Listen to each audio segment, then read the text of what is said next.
A broken eye socket and 2 broken ribs. That is the result of a police use of force incident in Newport.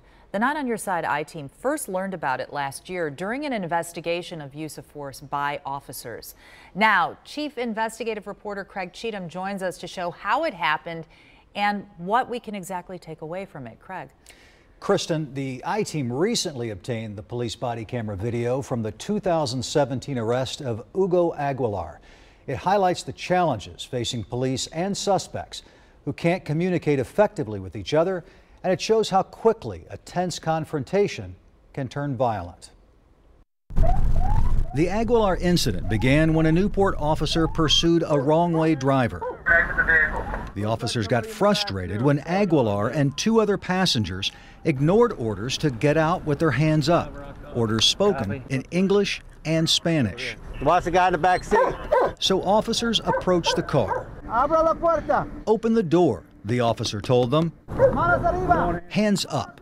But the passengers still refused to come out. So Officer Steve Linville smashed out a window with his baton. Newport officers removed the backseat passengers, but Aguilar remained in the front seat with his window up and door locked. His seatbelt's still on. He's dumb as. Finally, officers pulled Aguilar out and put him on the ground. When police couldn't get cuffs on both of Aguilar's wrists, Give me your hand.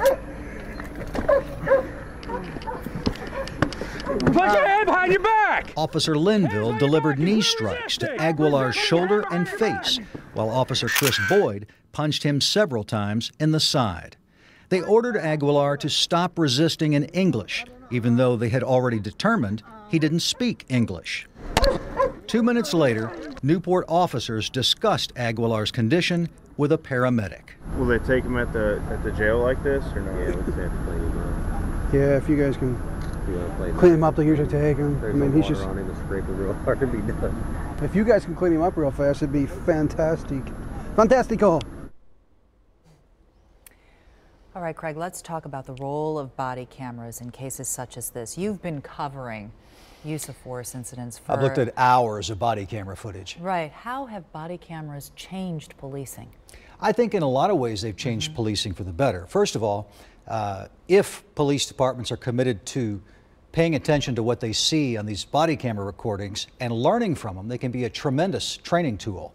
The North College Hill Police Department, for example, had an incident with an officer, and the officer suggested using his own incident as a training tool for the other officers in the department, and they learned from it, and particularly the officer who had violated policy.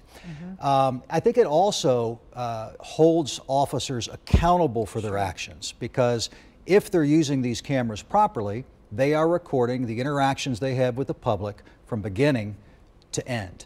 And public will be able to discover those recordings because they're a public document. And so there's some public accountability that goes along with that too. History has also shown too that body cameras can protect officers. Absolutely. Correct? Yeah. How so? Well, we've seen videos where people have made false claims about police officers using force against them. And the video clearly shows that the officers didn't use the force. And in fact, one of the instances that stands out the most to me involves some Cincinnati police officers a year and a half ago, where a man not only falsely claimed that they had used force, but several times used the N-word and told black officers to stay away from him. And the patience and resistance to getting angry that you see in the officers around there the is measured control. Stunning. Is Yeah. It's remarkable. It's admirable.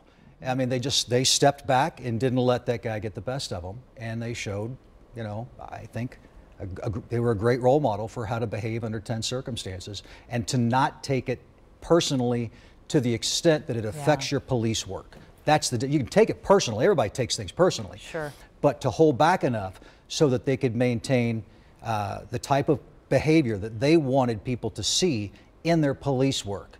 They did it, and it's obvious that they did it, and you know, they were commended for it. Craig, as always, thank you for shining a light. Thank you.